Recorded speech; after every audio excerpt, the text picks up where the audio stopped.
나이가 됐네, 그런 생각을 하게 됩니다. 누가 인생의 안내자로서 최고일까요? 신이 아닐까요?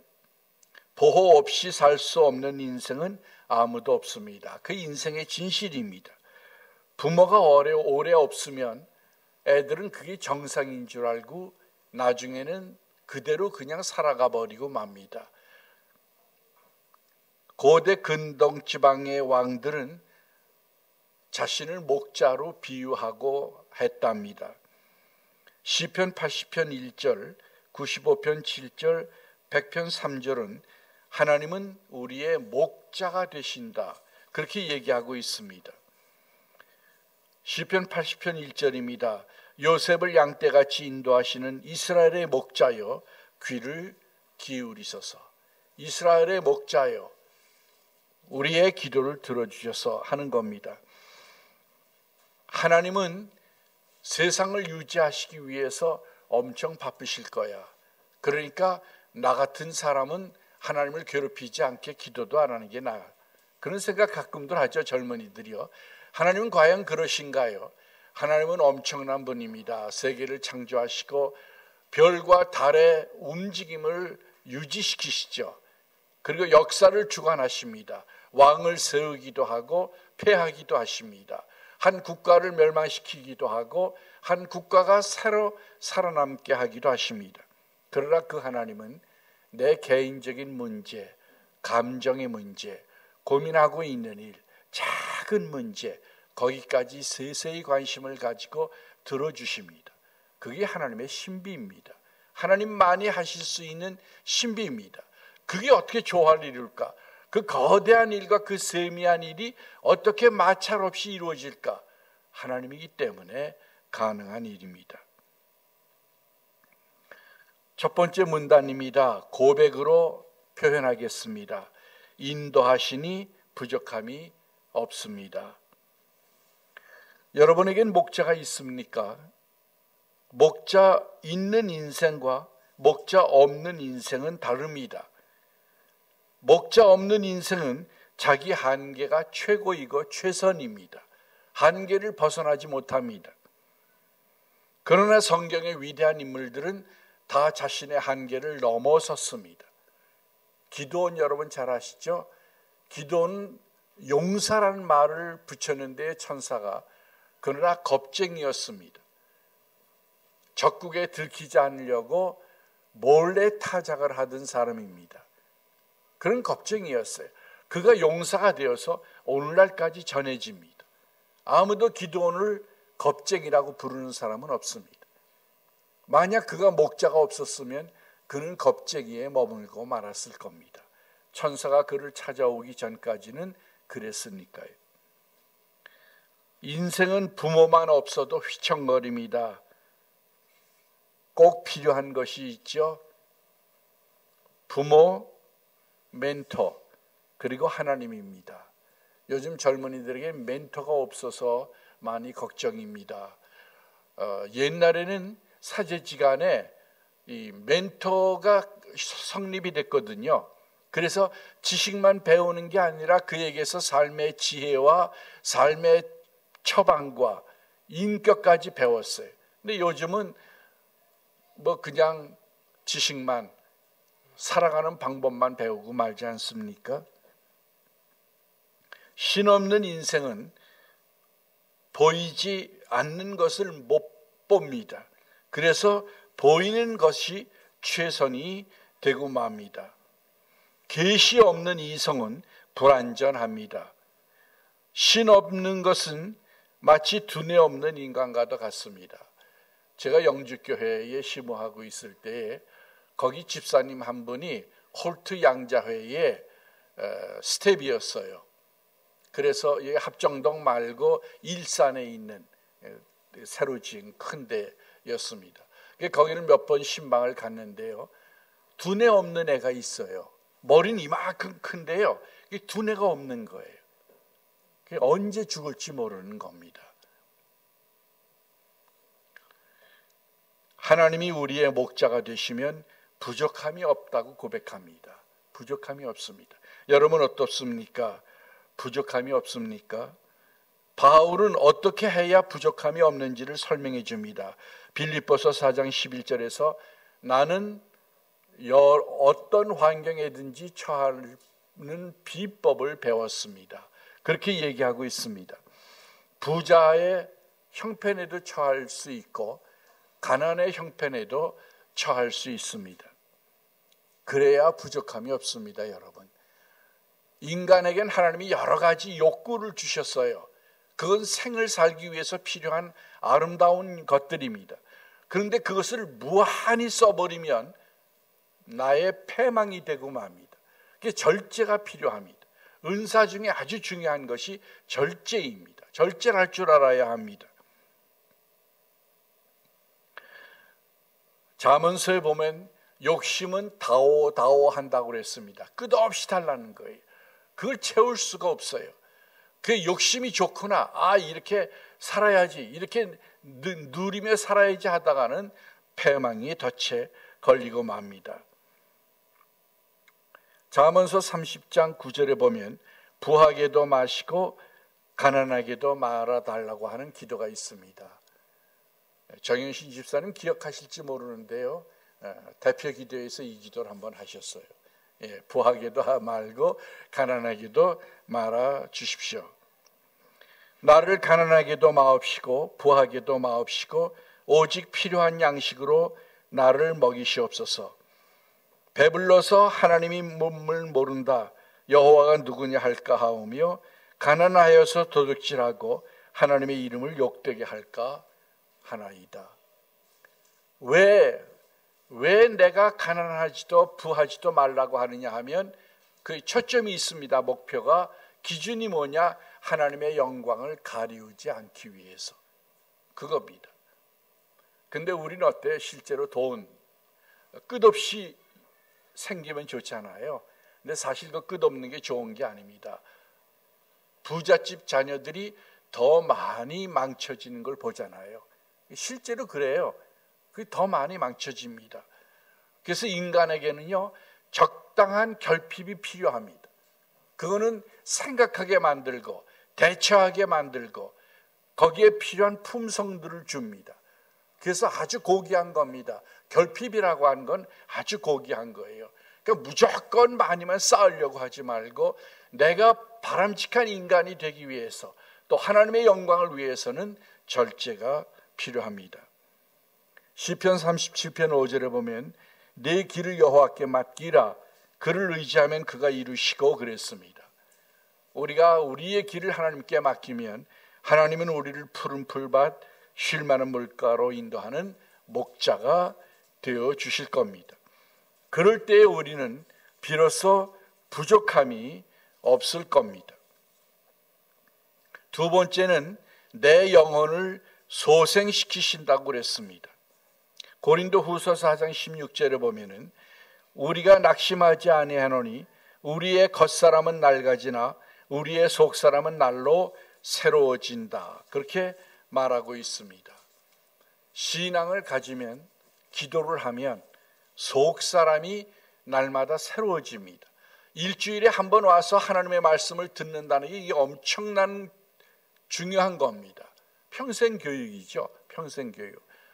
여기서 인간이 새로워지고 새로운 장이 열리게 되는 겁니다.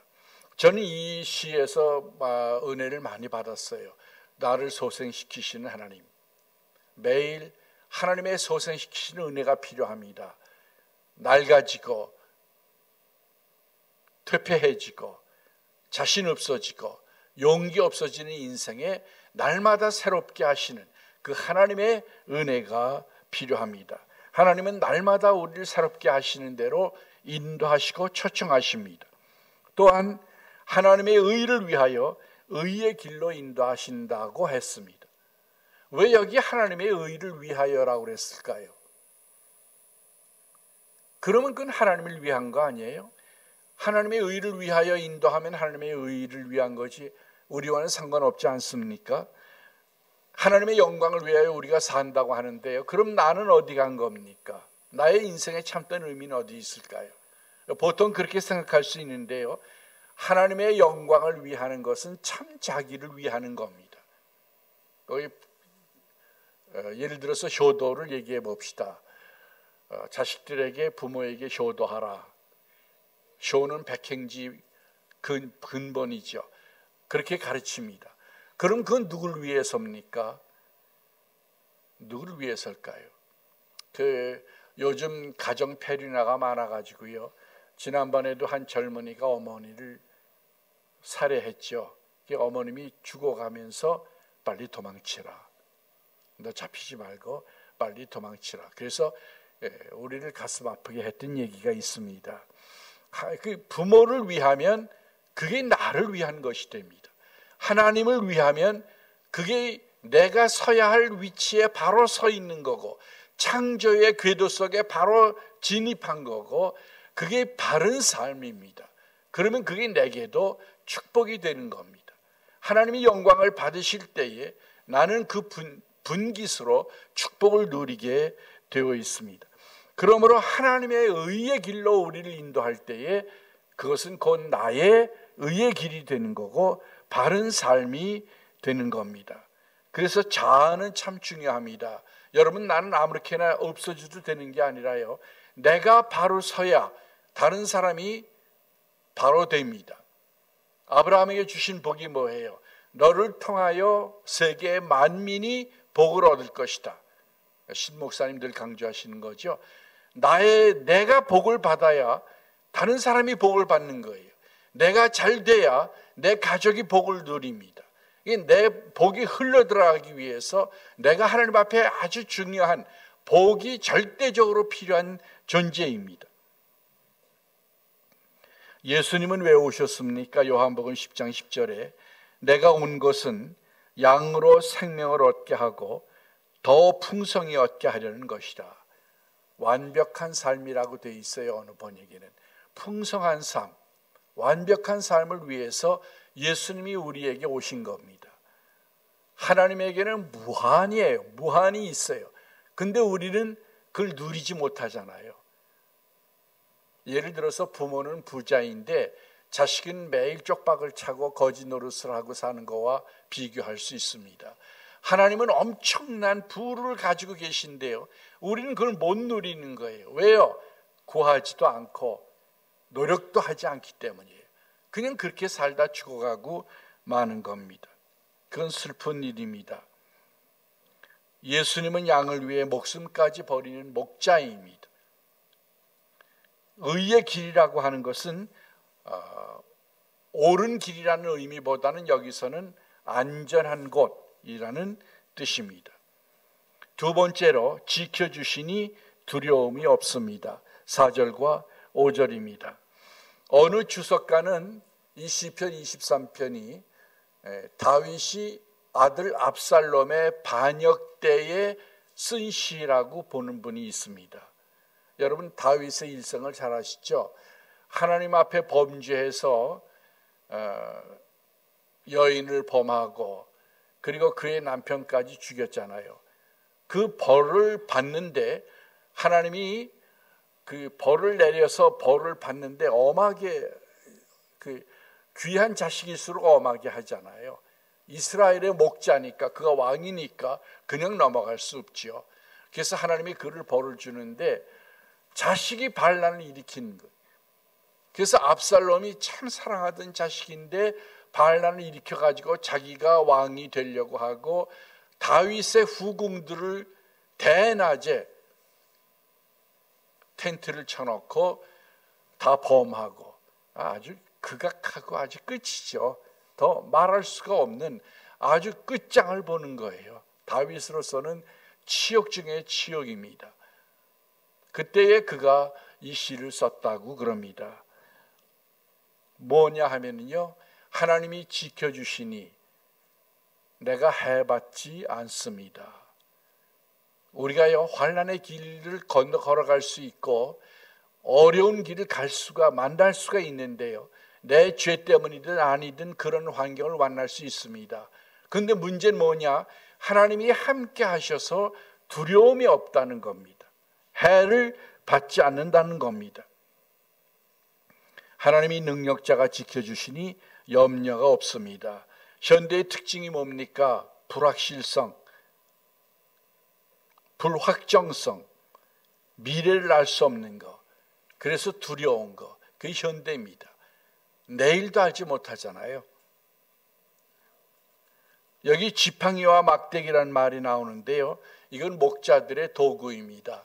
지팡이는 이렇게 큰 걸 가지고 다니면서 이제 늑대나 양을 잡아먹으려고 오면은 싸우는 거고, 막대기는 그 끝에 이제 높 같은 게 달려가지고 방어용으로도 쓰지만 방향을 가르칠 때, 양떼들에게 방향을 가르칠 때 쓴다고 합니다. 어려움을 겁내지 마십시오. 여러분은 안전하게 통과할 겁니다. 다니엘을 기억해 보십시오. 사자굴에 갔지요. 그러나 사자굴에서 해를 받지 않고 멀쩡했습니다. 이게 가능합니다. 실제로 신앙의 깊은 데 들어가면 가능해요. 하나님을 그냥 대충 믿고 마니까 그런 복들을 못 누리는 거죠. 환난과 원수가 있는 것은 삶의 진실이고 보통 있을 수 있는 일들이지만 하나님께서는 원수를 갚아주십니다. 원수 앞에서 상을 차려주시고 기름으로 우리의 머리에 부으신다고 그랬습니다. 사랑과 승리의 증표입니다. 하나님은 선으로 갚아주십니다. 시편 121편 6절을 보면 이스라엘을 지키시는 이는 졸지도 아니하시고 주무시지도 아니하시리로다 그랬습니다. 해도 우리를 상하지 못하며 달도 우리를 해치 못합니다. 그렇게 귀중한 존재들입니다. 천사도 우리를 부러워한다고 그랬어요. 인간이란 존재가요, 그만큼 귀중한 겁니다. 세 번째 고백입니다. 함께 하시니 행복합니다. 6절입니다. 하나님은 누구십니까? 하나님은 폭군이나 혹은 에너지, 능력이 아닙니다. 하나님은 인격이요 목자가 되십니다. 하나님은 선하시고 인자하십니다. 여기서 하나님의 특성 중에 두 가지 대표적인 걸 썼습니다. 선하심과 인자하심. 우리가 오늘 찬양 드렸죠. 선하고 인자하심이 풍성하신 하나님. 하나님은 거룩하기도 하시고 정의롭기도 하시고 사랑이 있으시고 자비하시며 신실하기도 하십니다. 그 밖에도 하나님에게는 여러 가지 속성이 있습니다. 그러나 대표적인 속성이 뭐냐? 하나님의 대표적인 속성은 선하심과 인자하심입니다. 인자하심은 영어 번역에는 사랑이라고 그냥 돼 있어요. love. 선하심과 인자하심입니다. 나의 실존은 어디입니까? 내 현주소는 어디에 있습니까? 바울은 그리스도 안이라고 그랬습니다. 나는 그리스도 안에 있다. 유대교를 믿을 때는 그렇지 못했지만 예수님을 만나고 나서 나는 그리스도 안에 있다. 축복보다는 축복을 주시는 이와 함께 해야 합니다. 구두수선공은요, 뭘 볼까요? 하루 종일요 사람들을 봐도 얼굴을 쳐다보는 게 아니고요, 구두만 보는 거예요. 구두만. 그러니까 실제로 얼굴을 제대로 못 보는 거죠. 이제 돈을 주면은요, 그 돈이 고맙죠. 그러니까 돈을 싹 받으면서 돈을 준 사람의 얼굴을 못 본다고 가정해 보십시오. 축복이 문제가 아니라 축복을 주시는 분, 그분에게 초점을 맞춰야 합니다. 시편 90편 1절에 보면 주여 주는 대대로 우리의 거처가 되셨나이다. 그렇게 얘기했습니다. 여호수아는 그 백성들을 놓아놓고 마지막 설교에서 오늘 너희들이 섬길 자를 택하라. 나와 내 집은 여호와를 섬기겠다. 그렇게 얘기했죠. 여러분의 거처는 어디입니까? 시편 91편 9절에서 10절을 보면 내가 말하기를 여호와는 나의 피난처라 하고 지존자를 너의 거처로 삼았으므로 화가 내게 미치지 못하며 재앙이 내 장막에 가까이 오지 못하리니.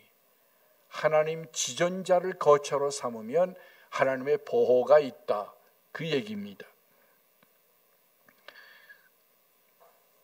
하나님의 저는 축소하면 뭐가 될까요? 교회죠. 교회. 교회를 사랑해야 합니다. 늘 여기 오기를 즐겨하고 이전에 오기를 즐겨하고 그 솔로몬이 하나님 앞에 성전을 지었을 때에 1,000마리의 우양을 잡아서 제사를 드렸잖아요. 그랬더니 하나님이 감동해 가지고 그날 꿈에 네가 뭘 원하느냐 그러잖아요. 뭘 원하느냐. 그때 하나님께 지혜를 구했죠. 근데 그 성전을 위한 본문에 보면은요, 하나님의 눈과 귀가 여기에 있다. 그런 말씀이 있어요. 눈과 귀가 여기에 있다. 물론 집에서 기도해도 하나님이 응답하십니다. 들에 가면서 기도해도 응답하시고요.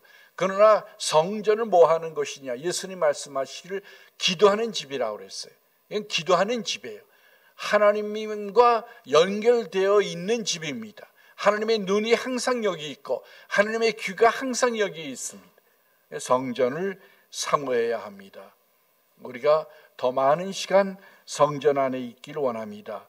시편 84편 10절에 보면 주의 궁정에서의 한 날이 다른 곳에서의 첫날보다 나은즉 악인의 장막에 사는 것보다 내 하나님의 성전 문지기로 있는 것이 좋사오니 그랬습니다. 돈만 주면 악인이라도 좋고 거기서 돼지같이 살아도 좋다. 그게 아니죠. 하나님의 장막에서 내가 문지기를 해도 좋으니. 그 어느 나라의 그 공동묘지는요, 귀한 사람들만 모시기 때문에 거기는 자리가 모자라서 이렇게 세운대요. 이렇게 옆으로 눕히질 않고. 그래도 거기를 가지 못해서 모두 바란다고 합니다. 그런 바람이 우리에게 있어야 할 겁니다. 머무는 곳을 주의해야 합니다. 내가 주로 어디에 사느냐, 어디에 있느냐, 그거 참 중요한 겁니다. 내가 있어야 할 곳에 있어야 합니다. 하나님은 우리를 잡은 손을 결코 놓지 않으십니다. 오늘 성가 찬양도 했지만 우리가 슬퍼서 눈물이 빗물같이 흐를 때에 기운이 진해서 기도할 수 없을 때 그때는 누가 기도하냐? 로마서 8장에 있는 것처럼 예수님이 우리를 위해서 기도하고 성령님이 우리를 위해서 기도하십니다. 진정한 인생의 행복은 하나님과의 사귐에 있습니다. 하나님의 능력만 구하지 말고 하나님과 사귀시기 바랍니다. 야고보 4장 8절을 보면 하나님을 가까이 하라 그리하면 너희를 가까이 하시리라 그랬습니다. 가까이 가야 돼요. 친척도요, 가까이 가야 늘 사귀고 만나고 해야 정이 듭니다. 이웃 사촌이라고 그러잖아요. 친척도 이웃만 못할 때가 있어요. 늘 가까이 가야 합니다. 하나님께 가까이, 그냥 문에서 늘 왔다 갔다 하지 말고 지성소까지 하나님께 가까이 나아가는 그런 신앙이 필요합니다. 시편 34편 8절입니다. 너희는 여호와의 선하심을 맛보아 알지어다. 여호와의 선하심을 맛보아라. 이왕 신앙생활했으면 하나님께 깊이 올인해가지고 하나님의 선하심을 맛봐야 합니다. 그게 중요한 겁니다. 믿는 것도 아니고 안 믿는 것도 아니고 그게 가장 불행한 겁니다. 우리의 목표와 이상은 하나님과의 동행입니다. 당신에겐 목자가 있습니까? 지금 손을 뻗치시면 하나님이 잡아주실 겁니다. 기도하겠습니다. 사랑의 아버지 하나님 감사합니다. 저희들 같이 부족한 것을 사랑하셔서 저희들의 목자가 되어주신 것을 감사합니다. 하나님, 저희들이 입을 열어 저희들의 손을 뻗쳐 하나님을 붙잡게 하시며 하나님을 목자로 초청하게 하여 주시고 평생을 하나님과 동행하여 이 시편 23편의 축복을 누리며 살게 하여 주시옵소서. 예수님의 이름으로 감사하고 기도합니다. 아멘.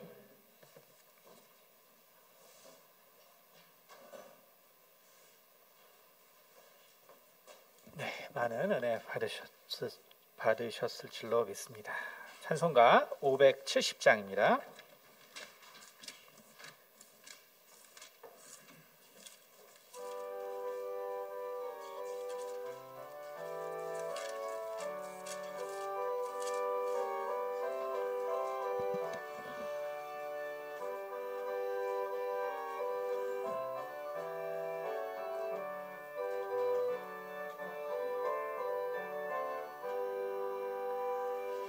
주는 나를 기르시는 목자요 나는 주님의 귀한 어린 양 푸른 풀밭 맑은 시냇 물가로 나를 늘 인도하여 주신다. 주는 나의 좋은 목자 나는 그의 어린 양 저를 따라 꼴을 먹여주시니 내게 부족함 전혀 없어라. 예쁜 새들 노래하는 아침과 노을 비키는 고운 황혼에 사랑하는 나의 목자 음성이 나를 언제나 불러주신다. 주는 나의 좋은 목자 나는 그의 어린 양 저를 따라 꼴을 먹여주시니 내게 부족함 전혀 없어라. 못된 짐승 나를 해치 못하고 거친 비바람 상치 못하리. 나의 주님 강한 손을 펼치사 나를 주야로 지켜주신다. 주는 나의 좋은 목자 나는 그의 어린 양 저를 따라 꼴을 먹여주시니 내게 부족함 전혀 없어라.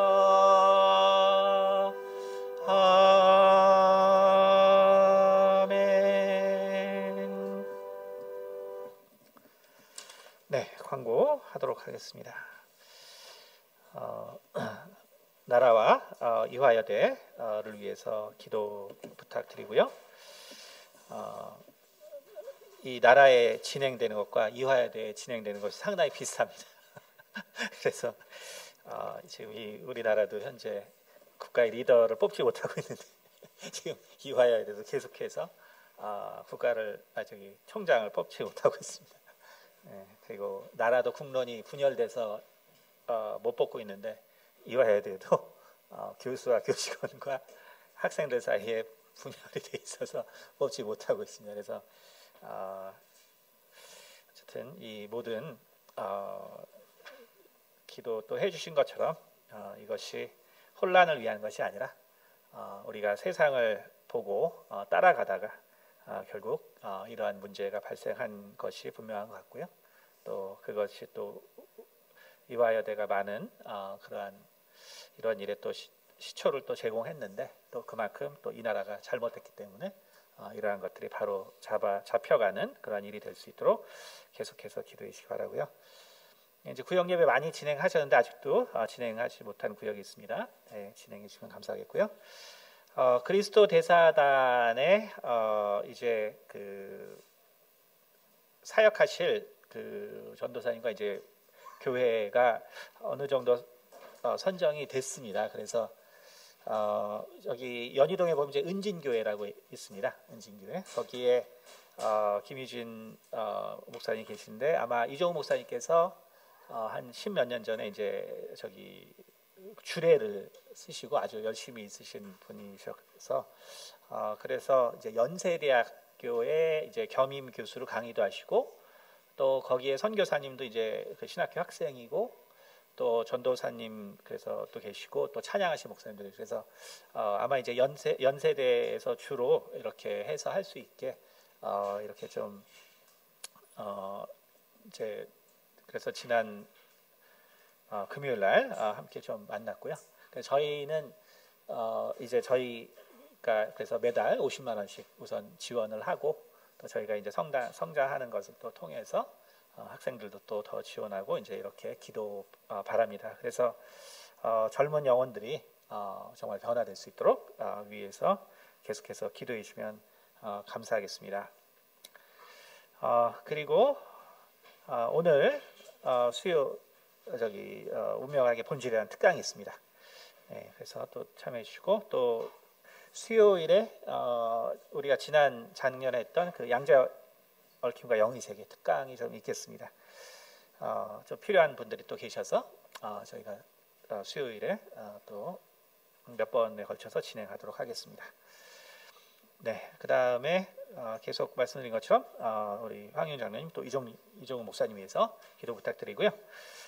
그리고 한 가지만 좀 더 광고를 드리면은 우리 그 외국 학생 중에서 오늘 참석 못하셨는데 앨리스 학생이 이제 등록금을 낼 때가 됐는데 190만 원 정도 모자르다라고 지금 말을 이렇게 전해줬습니다. 그래서 사실 저희가 이제 맥시멈으로 한 200만 원까지 나왔었는데 어떻게 누가 가르쳐준 것도 아닌데 190만 원 이렇게 돼서 저희가 어쨌든 앨리스는 이제 부모님이 또 탄자니아에서 이제 목회자 분이시기 때문에 사실 가정에서 뭐 형편이 좋은 그런 학생은 아닙니다. 그래서 이제 어쨌든 저희가 예전에 말씀을 또 한번 나눴었기 때문에 그렇게 집행될 수 있다는 것을 미리 좀 이렇게 알아주시면 감사하겠습니다. 네, 그러면 모두 자리에서 일어서 주시기 바랍니다. 찬송가 635장 찬양 드리고 엄명구 목사님께서 축도해 주시고 예배 마치도록 하겠습니다.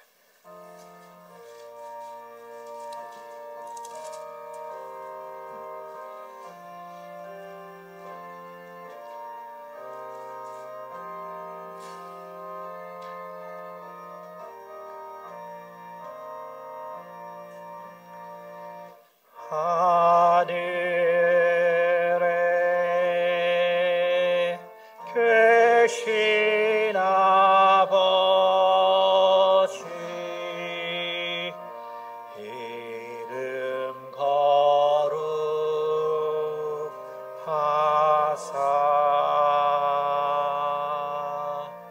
주님 나라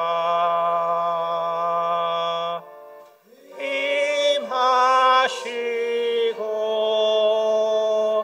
뜻이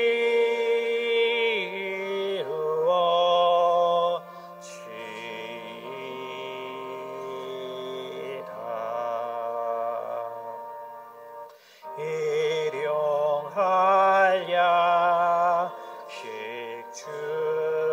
주시고 우리들의 큰 죄 다 용서하옵시고 또 시험에 들게 마시고 악에서 구원하소서. 대개 주